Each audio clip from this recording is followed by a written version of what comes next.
Una de las principales informaciones que circulan en estos momentos en medios periodísticos y que también precisamente ha sido mencionado por el presidente del país, Pedro Castillo, es el pronunciamiento de los gobiernos de 4 países, de México, Argentina, Ecuador, Bolivia, que pidieron a los peruanos o a la clase política del país una situación de diálogo, que conversen, que se pueda superar este conflicto que hace muchos años estamos pasando. Y es cierto, no es una situación propia del gobierno del presidente Pedro Castillo, esta crisis, sino que esto viene desde el 2016, desde que se inició el gobierno del expresidente, renunciante él, Pedro Pablo Kuczynski. Ya sabemos todo lo que pasó en esos años. 4 presidentes, 2 congresos, hoy nos encontramos en una situación casi sin salida. Y esto ha generado la preocupación del contexto internacional y en la región. 4 países se han pronunciado pidiendo el cese a esta agresión política y que se sienten a conversar.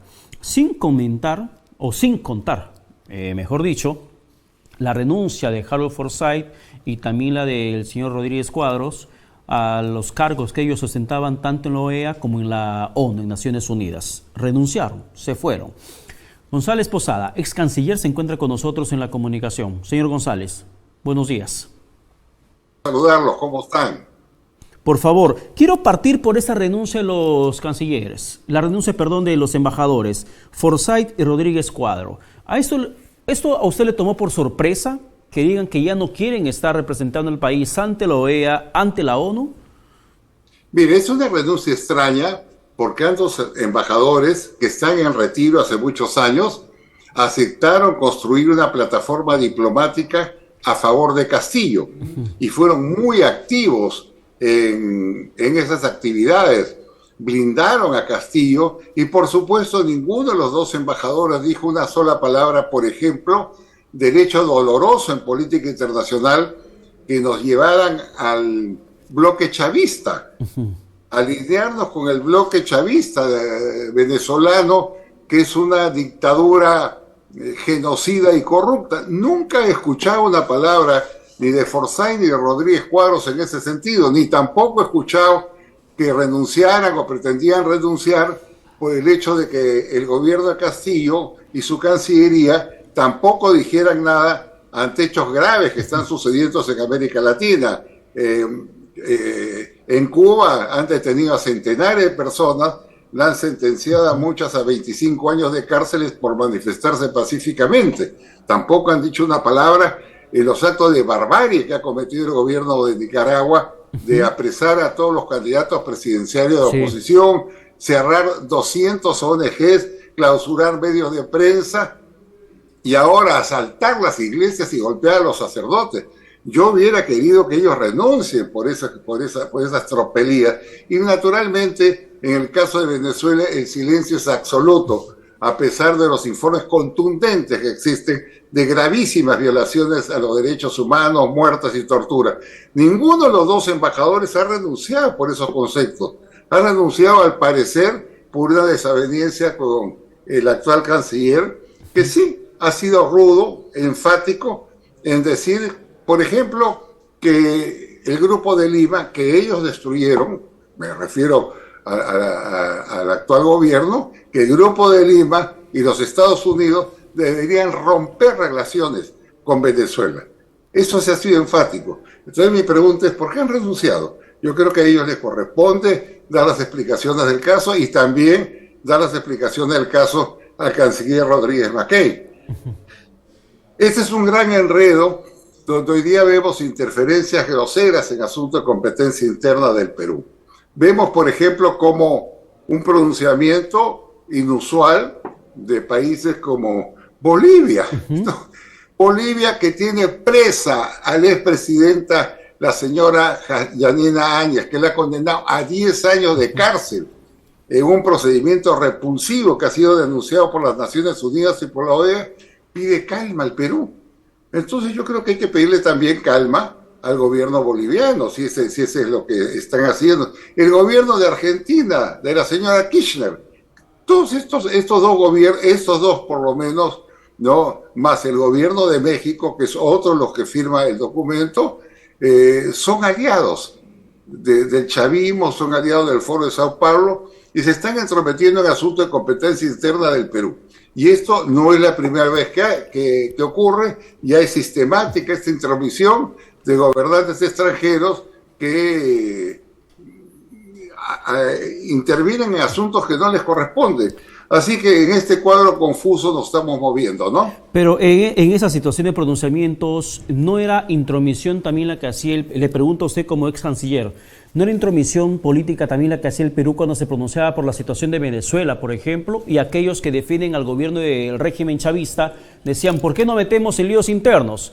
Esa es la libre determinación de los pueblos. Dejen que Venezuela arregle sus problemas. No ha sucedido ningún acto ilegal. El hecho de que una fiscal inicie procesos de acuerdo a las normas constitucionales y derecho positivo interno contra el presidente Castillo y su grupo no cercano no es ningún acto ilegítimo, es un acto legal. Nosotros, más 60 países, nos pronunciamos sobre Venezuela por los horrores que se están haciendo en ese país. Hay informes lapidatorios de la Comisión de Derechos Humanos de la OEA, de la Alta Comisionada de las Naciones Unidas para los Derechos Humanos, de la Comunidad Europea, donde detallan crímenes, torturas, vejaciones, encarcelamientos. Son casos completamente distintos. Pero acá evidentemente hay una carga política que se orienta a presentar al presidente Castillo como una víctima, y ese es su mensaje de un asedio político, donde estarían comprometidos el Congreso, dice que lo quiere vacar. El Ministerio Público, que está confabulado con el Congreso, y todos los medios de comunicación que lo denostan todos los días. Ese es el mensaje, y en ese mensaje hábilmente han manejado algunas cuerdas diplomáticas. Y dentro de ese escenario geopolítico, ¿realmente ha sido un impacto duro la ausencia del presidente Pedro Castillo en esta toma de mando de domingo pasado del presidente Gustavo Petro de Colombia? Ha sido una ausencia que resintió muchísimo la Unión Latinoamericana, el hecho que Pedro Castillo, por decisión del Congreso, no haya participado de esa toma de mando. No, mire, generalmente, no, mire cuántos presidentes fueron y cuántos presidentes mandaron vicepresidentes, los propios embajadores, no ha sido ninguna muestra de desafecto. Pero el presidente, señor González, pero el presidente sigue muy dolido, muy golpeado. Ayer tenía, por ejemplo, ese encuentro con las poblaciones originarias o dirigentes de los pueblos originarios del país, a las poblaciones indígenas, y volvió a hacer referencia a esa decisión del Congreso de la República. Y el canciller Rodríguez Mackey, también ha hecho referencia a la ausencia del presidente Pedro Castillo, como que no han superado la herida por la decisión tomada por el Congreso. Bueno, el canciller Rodríguez Mackey tiene pues declaraciones, digamos, sorprendentes, ¿no? Es la misma persona que dijo que el origen de este gobierno era ilegítimo, que era producto de acciones irregulares, algunos le dicen de fraude. Es el mismo canciller que en su momento pidió que Estados Unidos y los países del Grupo de Lima rompieran relaciones con Venezuela. Es el mismo canciller que sostenidamente ha tenido una posición crítica de este gobierno a quien él calificaba de comunista, y ahora está trabajando con ese gobierno. Entonces, a quien le corresponde explicar estas nuevas interpretaciones metafísicas en diplomacia es al canciller Rodríguez Mackey, como también explicar pues qué ha pasado con sus dos embajadores políticos que han renunciado y podrían venir otras renuncias. Entonces, si estamos en esa situación, el problema no es el canciller, el problema es que el presidente Pedro Castillo no tiene un norte claro de lo que exactamente tiene que hacer internamente en el país y geopolíticamente en la región. Sí, mire, acá está ocurriendo un hecho sumamente grave. Se está azuzando a la violencia en el país.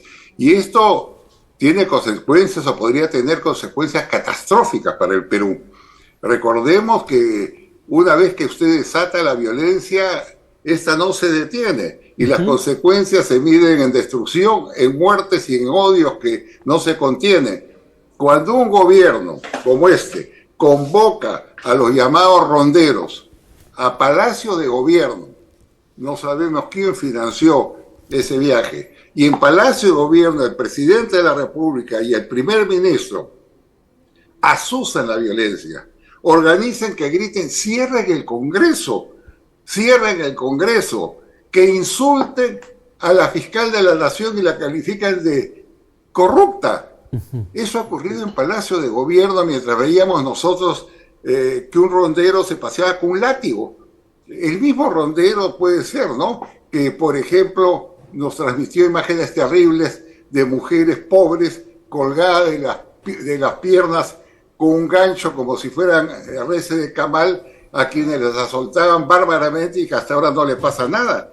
Esos ronderos promueven la violencia y el gobierno le da espacio, los lleva a Palacio para que griten contra el Congreso, para que griten contra el Ministerio Público y en consecuencia para que amenacen a la nación. Este es un tema muy grave. Comentaba, por ejemplo, con oficiales de la Fuerza Armada y de la Policía Nacional que esta movilización de ronderos y el plantear que sean una fuerza complementaria a la seguridad ciudadana es inaceptable. ¿Sabe por qué? Porque la Fuerza Armada y la Policía Nacional constitucionalmente son las encargadas de velar por la seguridad interna del Perú, aparte de la externa. Son órganos organizados. Ellos no pueden aceptar esta suerte de aparatos paramilitares, porque eso es lo que quieren formar, aparatos paramilitares, ¿no? Y por eso se movilizan para que asusten a la población con sus látigos o afilando los machetes en el piso. Esto es muy grave, muy grave, y naturalmente debe llevar a tomar las decisiones más drásticas por parte del Congreso Nacional. Esto no puede seguir así, hay mucho odio, mucha violencia. El gobierno enfrenta pobres contra ricos, costeños contra serranos, gente con riqueza y gente sin riqueza. ¿Qué es esto? Estamos construyendo una sociedad de odio, de violencia, a la cual tenemos que impedir que continúe o que progrese, porque sabemos cuáles van a ser las consecuencias. Claro, y en ese punto, por ejemplo, ¿usted cree que estamos lejos aún de llegar a una situación de enfrentamiento social, como por ejemplo lo que ha pasado con Nicaragua? Porque ahí también hay grupos paramilitares. En Nicaragua la situación, la represión no solamente viene por grupos armados como la fuerza policial de ese país, claro, también viene por grupos armados civiles que terminan ejerciendo represión contra la oposición de ese gobierno. Solamente recordemos las últimas palabras de Aníbal Torres, y sí que me parece merece todo el repudio por el escenario de conflicto social interno que está propiciando con sus palabras y como presidente del Consejo de Ministros, cuando mencionó en la víspera, señor González, que se vaya el Congreso, que se vaya el presidente, no va a superar la crisis, al contrario, vendrá uno peor, y luego de ese peor podemos terminar en una guerra civil. Fue lo que utilizó como frase Aníbal Torres, presidente del Consejo de Ministros. Por eso le pregunto, ¿estamos aún bastante lejos de seguir así como estamos, de llegar a una situación como se vive, por ejemplo, hasta estos momentos en Nicaragua? Mire, usted ha hecho una inteligente reflexión. El sostén del gobierno nicaragüense, no solamente las Fuerzas Armadas y la policía que ellos controlan, sino bandas paramilitares, que son las que se encargan de hacer el trabajo sucio. Esas bandas paramilitares, auspiciadas por el gobierno, por ejemplo, son las que han asaltado las iglesias, han golpeado a los sacerdotes, han matado gente. Eso está denunciado en todos los foros internacionales. En Venezuela también bandas paramilitares que le llaman los colectivos. Los colectivos son gente que apoyan, civiles que apoyan al gobierno, pero no son otra cosa que delincuentes a quienes convocan cuando hay manifestaciones de oposición para que se movilicen en moto con garrotes y agarren a palazos a los opositores. En Cuba están los comités de defensa de la revolución, que son los mismos que golpearon a estos ciudadanos que se manifestaron el año pasado y que los han llevado presa. Entonces, todo sistema autoritario, como el que le estoy diciendo, configura una suerte de aparato paramilitar que lo usan para labores sucias.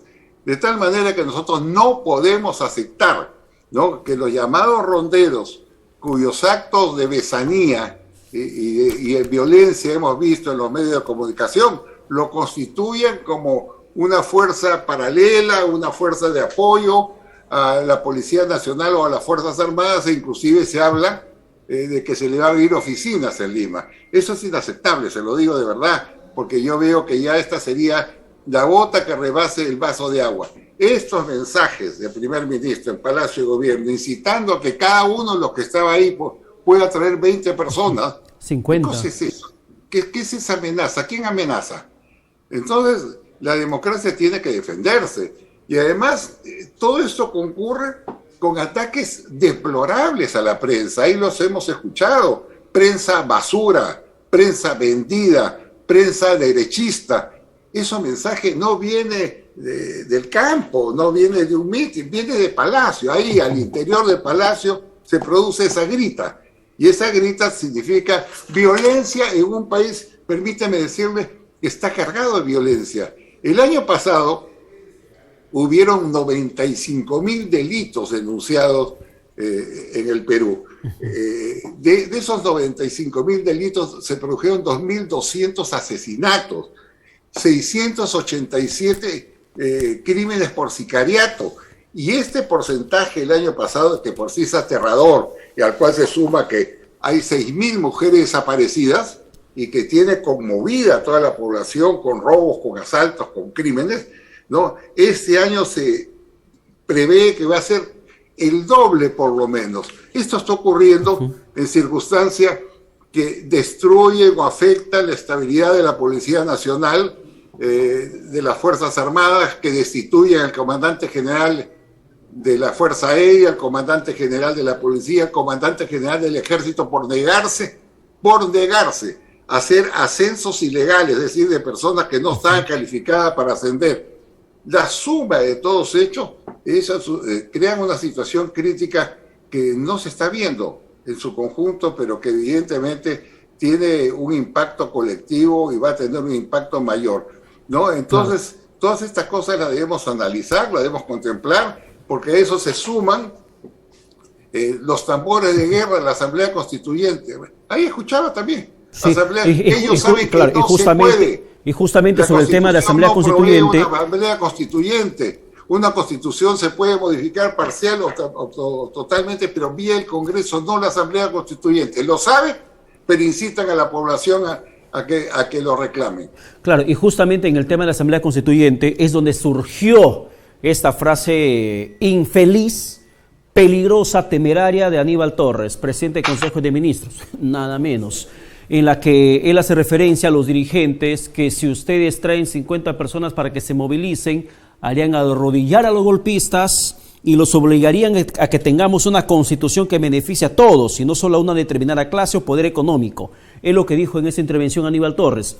Sumado a eso, el presidente, un poco para respaldar el mensaje de la marcha, también hace referencia a que ha recibido una llamada, comunicación, y que hay organizaciones de regiones que están siendo autoconvocadas para hacer su marcha a Lima. Brevemente, dígame algo, por favor. El tiempo nos ha ganado. A lo que quiero preguntarle, en el símil de la historia peruana, ¿usted algún momento ha leído, ha estudiado sobre algún gobierno peruano que haya usado movilizaciones, marchas de la población para que se defienda de las situaciones políticas que está atravesando? ¿Ha encontrado algún gobierno peruano con esa característica del gobierno del presidente Pedro Castillo, asusando a la gente a movilizarse para que se defienda? Mira, y algo más grave, se asusta a la población para que se movilice por objetivos ilegales. Y yo le decía, por ejemplo, este reclamo de una Asamblea Constituyente, y el doctor Torres lo sabe como abogado, como primer ministro, como exministro de Justicia, que no está contemplada con la Constitución, sabiendo que eso no es posible, los asusa. ¿Por qué? Porque es una manera de decir, oiga, si hubiera una Asamblea Constituyente, todo marcharía a las maravillas, pero la derecha, la prensa corrupta, lo está impidiendo. Es una maniobra política, pero alentando la ilegalidad. Usted no puede alentar la ilegalidad ni pretender movilizar gente con ese propósito. Entonces, digamos, el conjunto de acciones al cual me estoy refiriendo hacen un cuadro crítico. Si sumamos pues la política exterior, si sumamos a la política exterior el tema del asusamiento de la gente, los ronderos, el ataque a la prensa, las amenazas a la fiscal de la nación. Bueno, estamos deslizándonos por un tobogán que vamos a caer, sabe Dios, sabe hacia dónde, ¿no? Entonces es necesario que todas las fuerzas, que las instituciones, digamos, que soportan un Estado constitucional de derecho, salgan al frente, que el Ministerio Público salga al frente, que el Poder Judicial tome las medidas necesarias, la denuncia, sin miedo, porque si no lo hacen, todos van a ser arrasados como ha pasado en otros países, o si no, miren en el espejo de Cuba, en el espejo de Nicaragua, en el espejo de Bolivia, mírense el espejo de todos esos países donde se han impuesto los regímenes totalitarios, ¿no? Entonces, acá hay que salir al frente con valor, con firmeza, sin miedo, sin buscar rédito político. Ayer me preguntaban que si yo iba a ser candidato al Senado. Yo no voy a ser candidato a nada. Yo ya he cumplido un ciclo, he sido 2 veces congresista y no me he vuelto a presentar. Yo he sido el único, creo que de mi bancada, que no se presentó más. Yo no necesito buscar un puesto público para presentarme. Todos tenemos un deber con el Perú. Todos tenemos un deber con la paz, con la unidad, con el desarrollo, con el progreso, con un Perú posible y eficiente, no con un Perú desgarrado en insultos, amenazas, escándalos diarios que van horadando la autoestima ciudadana y nos están llevando a la destrucción. Bien, señor Luis González Posada, muchas gracias por su conversación, por la entrevista aquí en Vez-Cable. Muchas gracias a usted. Bien, que tenga buen domingo. Bien, no hay tiempo para más. Gracias por la sintonía, gracias por permitir que podamos estar en sus hogares con esta programación de Vez-Cable de cada domingo. Les dejamos con Johan Ramírez en el programa Presente y Futuro. Chao.